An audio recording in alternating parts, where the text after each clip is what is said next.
All right. Good afternoon, everybody. My name is Christopher Floyd. I am the founder of Indies Workshop. I'm also not used to this being a 4x3 orientation, so I'll be pointing at the wrong places. But founder of Indies Workshop and also a developer at Radial Games. Earlier this year, Larica, who organizes DevGam, asked me about my experiences setting up a game industry co-working space here in Seattle. She thought it would be interesting for me to share with all of you and maybe some of you that aren't from Seattle kind of what that's like. And I'm here to do my best to inspire you to maybe think about setting one up wherever you call home. Today, I'll be talking about my experience setting up the workshop, the things that worked well, what I learned from it. But first, I'll give you a quick introduction on my background. So, I am not from the US. I am Northern Ireland born and raised. Is there anybody who lives in Northern Ireland in this audience? We have one person. Look at that. You're never more than 30 feet from somebody who is from Northern Ireland. My first game industry job was French technical support for EA. Not super glamorous. I moved to the USA in 2012, joined Vicarious Visions, worked on 3 Skylanders titles. Super good fun, but you probably don't know anything about Skylanders unless you happen to have children here. In 2013, I co-organized the Boston Festival of Independent Games. I joined the Indie Mega Booth in 2013. If you don't know what Indie Mega Booth is, anybody not know what it is, please raise your hand. All right, cool. It's a community of independent game developers distributed worldwide. Worked with, at that point, 200 or so studios per year, and I had the pleasure of playing and reviewing about 600 games per year, where the question for every game was, is this indie? So yeah, founded Indies Workshop when I moved to Seattle. I moved to Seattle in 2014, and I founded the company, I think, 2 months after that. That seems really soon, but I guess that is what happened. Currently, I'm a developer at Radial Games. We make fantastic contraption. Has anyone here played it or not played it? You don't know how to respond to that. It's good. So before we go any further, here's a shameless plug for fantastic contraption, because we just launched on PSVR earlier this month. Round of applause. And I'll try and figure out how to make this play. Let's see.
So what is Indies Workshop?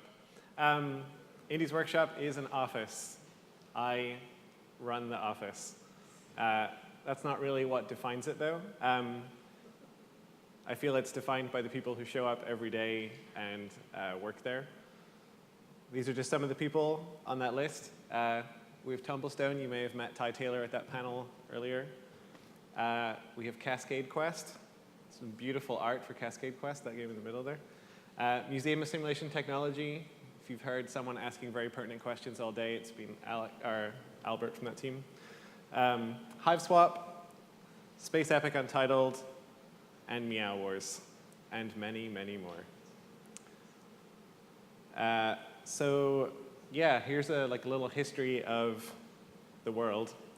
Seattle, Washington, I consider it to be the video game capital of the USA. It contains such luminaries as Valve, Microsoft, Nintendo, Sony, Bungie, and that's just the AAA industry in Seattle. There are countless indies. I think I noted here, in my notes, that at least at my last check, the Seattle Indies Facebook group has 2,700 members, which is quite a lot of people, in case you're not familiar with large numbers. Unfortunately, there's seldom meaningful interaction between teams and studios. And what struck me is, like, at least from my own experience with AAA and what it's like to work in that field, and I assume some of you have been in and around that, AAA companies don't talk to each other almost ever. And a lot of that is because of legal nonsense. Independent teams, I mean, for better or worse, tend to be more fast and loose with their ideas and what they're working on. And yet, even in Seattle, I found that people never seem to really talk about what they were dealing with. And what drives me crazy is when you watch people constantly solving the same problems. It's like it would be so much easier if everyone just got together. So I decided to make that happen. I founded the company in 2014. We opened our doors in 2015. We had 5 members in what I call a dank industrial warehouse. Is there anyone here who was part of the dank industrial warehouse? Yeah. That's right. Man, memories. Now we are 20+ developers in a fully fledged co-working office. We have, at least at my last count, 12 discrete studios. My ethos behind the workshop was kind of similar to the art centers that kind of fueled punk rock scenes in the 80s and 90s. The places that, at least from my life, made it possible for me to play in bands and stuff when I was a kid. And they always collect good people around them, and then everyone always looks back at like how useful they were. I felt like Seattle needed that for games, and so I pitched to people what I called like the head and the heart of the Seattle video game scene. This is the dank industrial warehouse. It's probably the best photo of our location that I ever took, and I'm sure anyone who was in there will find it strange looking back and thinking that actually looks pretty cool, because it didn't feel pretty cool at the time. Some of the things you see there, exciting things to look at. We had a VR room at the back right, that little like boxed off area. We had 20+ desks, which were mostly empty. We had a bathroom. We had a technical knowledge library bookshelf. We had 3 couches with TVs. We had a projector way over on the far right there that I used to watch Dota 2 when I had to stay in the office. I think it was about 6,000 square feet, but I'm terrible at estimating spaces. We also had no windows, which apparently was bad. I didn't mind it, but everybody else did. So when we moved to our new location in 2017, we decided to go with an office that had an entire wall of windows. And as you can see, there's a lot of interfering daylight getting in the way. This picture is taken by Kaylee Osowski from the Capitol Hill Seattle blog. I just like to give her a credit because I think it's a great picture. She ran a feature in our space when we opened, interviewed myself, Dan Dixon from Universe Sandbox, and John, who just spoke before me, because we all kind of banded together to make this new location work. So new space has an entire wall of windows. It's very bright, it's airy, it's modern, blah, blah, blah, blah, blah. It's twice the price for less than half the space. Total win across the board apart from that. Capitol Hill, for those of you that don't live in Seattle, is like the cool neighborhood. If you're staying here for Casual Connect or whatever, you should probably spend your evenings there, not in downtown. Steven, front and center, holds the world record for the most Post-it notes placed on a monitor ever. I think I tried to count them one time and I got to like 40. I think it was like, I don't know how he notes anything. So how do you do this, right? Hopefully a few of you out there are thinking, this would be really cool to bring home and set up. You totally should do that. What follows is basically my like cheat sheet notes, like the one weird tricks that made this work. A huge step first is to talk to studios around you and find out if they, or your city or government or anything like that, can help you put it together. This can be as simple as just getting a bunch of teams that think it's a cool thing to do, and it can be as complicated as getting into sort of the stuff John was talking about there, where you can make a totally valid case that it's something worth investing in. Games are like technology and art and all this stuff that you are super aware of and don't need to be told. You just need to tell people that are uneducated about it how to use them. So here's what I did. Be an ambassador to and for your community. This sounds like super grandiose, but really it boils down to be someone who knows everybody in the scene around you, and be someone that hopefully when you are abroad, they go, wow, this guy seems pretty cool. There must be a lot of cool people in that location where he's from. The only thing you need is a huge chunk of social capital, so just go get one of those somewhere. Really, I find that grows over time. If you're nice to people, they're nice to you, and before you know it, it's all happened.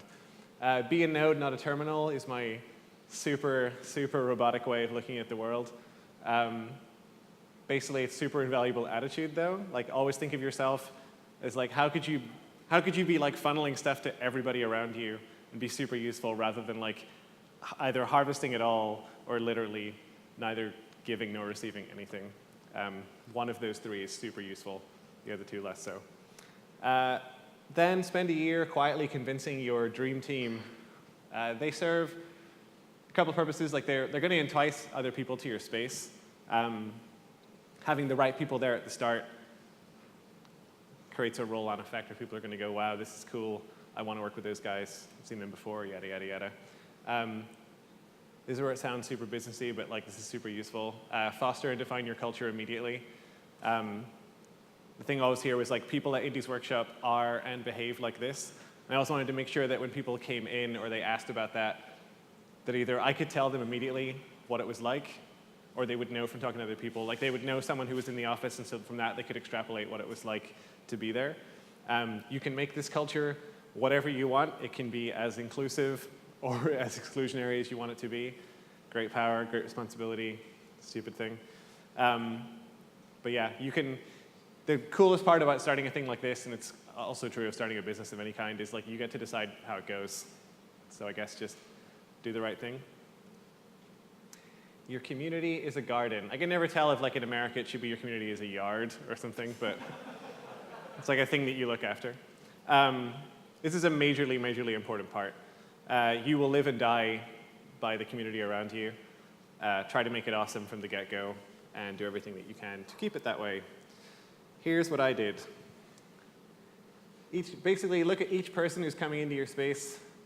John could give you an awesome talk about this, running a massive ecological simulation. I'm sure Dan could touch on this with Universe Sandbox too, but every time you add a new thing into an environment, it's going to have a huge effect on everything else around it.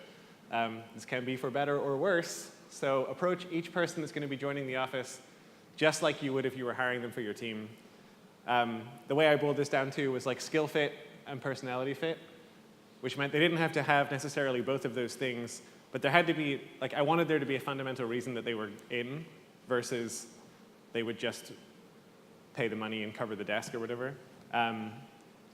Recently, one thing I've found a lot in Seattle is that we're very programmer heavy, very engineering heavy, slightly weaker on arts and animation. We still, at the largest the office has ever been, I think we still only had one artist. Oh, we had 2 animators. And then they mysteriously disappeared. No one knows what happened to them. Next, don't get caught up in managing inter-office relations. Try to impress upon everyone there, assuming you're keeping it sizable, that it belongs to everyone. It's very hard to shy away from doing this, and I resolutely failed at avoiding it, but I tried my best. Tried to keep it at arm's length. The dream outcome is the self-governing group that never disagrees. Doesn't happen very often. My anecdote here is that people in the office tend to call me office dad. I super hate it. But I understand that you need a person sometimes who will be disliked but respected because it's okay, well, they said we're going to do it, so we'll just do it, I guess. But how do you fill an office with people that don't have any money? Money is a very real and challenging thing. A huge part of how I made this work for the past few years is that I did not take any money from it. That has since changed, but it's still not I'm not making a salary off it or anything. My goal with it always was to not touch it until it was completely rock solid. And it was really only until I got hit by a bunch of taxes that I had to pay that I was okay, I'm going to pay myself to pay these taxes. I'm going to give myself a little bit on top of that. This was the most significant challenge of the entire enterprise. I mean, every time I spoke to anyone about it, they were always yeah, but why would I want a desk when I can work from my house? And that's a huge misunderstanding of what the office is for. But anyway, the answer really is manifold. Have someone to personally contribute, or somebody to personally contribute. This was like, the answer was inside me all along. I never realized that me setting up an office was actually useful to people because people wanted to be around me, which feels like a weird, like I'm boasting, but like it's not how I felt about it. So basically, like I proved very valuable to teams that were in the middle of like kind of finding their footing. Like either they didn't like talking to people, which I was pretty good at doing, so I would bring people I knew would want to come by the office, or else I'd be able to introduce them to people that would know like who they should talk to about funding or things like that. The office environment offers a very effective passive social support network. This is a really nice science-y way of saying that sitting in your house is a lot lonelier than sitting around other people. If you make games in a small team, likelihood is you either do it on your own every day or you work in a very small team. It's still pretty lonely. So then if you want to get people into your office, price it at a level that caters to the people that you're working with. This is actually funny because we just moved to a location, what is it now, almost August, so about 7 months ago. And prices went up. And I felt bad raising the prices, but it's still like markedly the cheapest office that you can get in Seattle. This is pretty striking also. It's the only one that is industry specific in the city. This is my casual connect slide. Make your best players sticky. Do your best to keep your members happy. This feels like stupid advice. I mean, do your best to keep people that you know enjoying you being around. Especially your longest serving members. The best way to gauge this, if you want to know if they're not getting what they want, is just ask them, are you getting what you want out of this? Like, what would make this better for you? I mean, don't have this noted here, but when we were moving to a new location, I was basically like, what would be important? And everyone shouted Windows. And I was like, okay, I'll look for an office that has Windows, I guess. And it turned out to work. The lower your turnover rate of members, the easier it is for new people to want to join, because they don't basically see this like constantly changing miasma of people that they don't know. And the longer you have people sticking around, the more picky you can be when you're thinking about bringing someone in. Because you really, I feel like you want to be very careful about who you add. And when you're kind of forced to add people because you're trying to hit money, like if you can't pay rent unless someone else joins, then you're going to be a little less choosy about who that person is. Here are some significant adjustments between the opening and the closing of the thing. We changed location just, like I said, earlier this year. I was in a totally different mindset when I wrote this. It's funny, like looking at my words now. Sharpened the focus from office and event space, which is when you saw the huge dank industrial warehouse, now to just office. That was partly because where we moved to, where we really liked, didn't have room for events, but the other side of it was that the events that we ran didn't seem to prove super useful. And when we moved out of the location, I was a little concerned that people wouldn't have anywhere else to run events, and then it just like completely organically moved elsewhere. We also sliced the office size by more than half, reduced the average member commute by 80%. That's a completely non-scientific number, but it was something like that. Reduced the maximum member count. This made it more manageable for me day to day, because I didn't have to start feeling like I was running this full time. And the weird side effect of making it smaller is that it made it exclusive, which wasn't really expected. We also increased membership prices, which I said still reasonable amounts, but it gave improved sustainability overall. And each of these things that happened, as I talked about earlier, was a community-driven decision. I didn't really walk in and say, here's what's happening, you guys got to deal with it. I said, hey, I'm having some thoughts about this stuff or this thing, like what do you all think? Take a consensus and then kind of make a decision based on that. Mistakes. Oh no, wait, key learnings. It is made or broken by the people involved.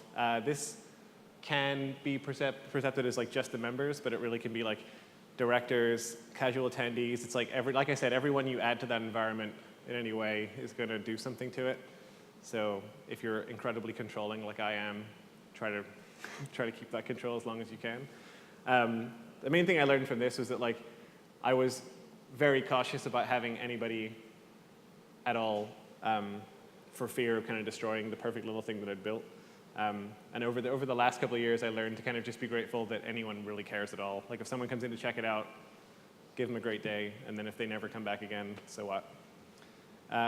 Also, it turns out that running a co-working space as like a fun thing to do is a huge undertaking. It's very difficult to balance the rest of your work/life, which I guess I should have called work and life, but that is probably how I viewed my life. My key learning here was that I learned to ask other people for help. I learned to listen to the people that kept saying, hey, can I help with this? And just say, okay, sure. And surprise, surprise, it was absolutely fine. I also learned that it's very difficult to find a music playlist that will keep over 10 people happy. And then I learned, after much fighting against it, that actually nobody else cares if there's no music playing in the office. That's in tribute to Dan Dixon, hater of all ambient music.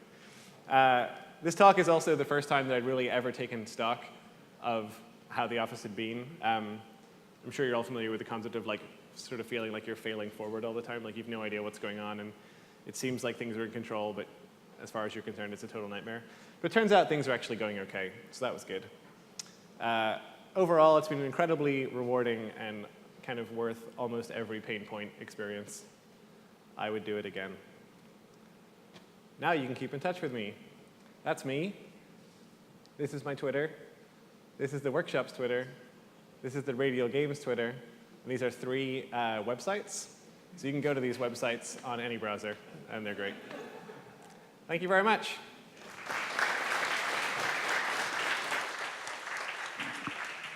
We have 5 minutes for a couple of quick questions. I'll start off. So what's included when somebody comes to this? You get desks, chairs, bathroom, internet, coffee, cleaning services. Where does it go between consumables and other stuff?